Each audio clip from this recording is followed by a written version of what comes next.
Lionel মেসির পর এবার হত্যার হুমকি পেলেন অ্যানহেল ডি মারিয়া।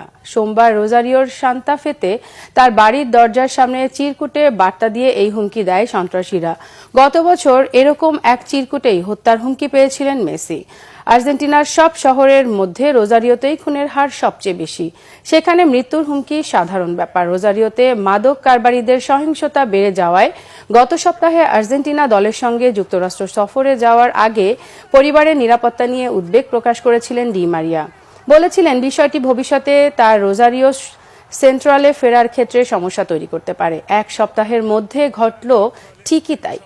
দেশে গেলে আর্জেন্টিনার বিশ্বকাপ জয়ী এই তারকা মিডফিল্ডার যেখানে থাকেন রোজারিওর সান্তা ফে প্রদেশের সেই বাড়ির দরজার সামনে সোমবার ভোরে কালো প্লাস্টিকের একটি ব্যাগ ছুড়ে দেওয়া হয় গাড়ি থেকে।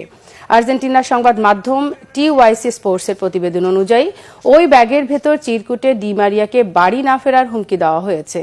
তার বাবাকে উদ্দেশ্য করে বলা হয়েছে, নতুবা পরিবারের একজনকে মেরে ফেলা হবে। 2005 সালে রোজারিও সেন্ট্রালের হয়ে পেশাদার ক্যারিয়ার শুরু করা ডি মারিয়ার আর্জেন্টাইন ক্লাবটিতে ফেরার গুঞ্জন শুরুর পরে হত্যার হুমকি পেল তার পরিবার।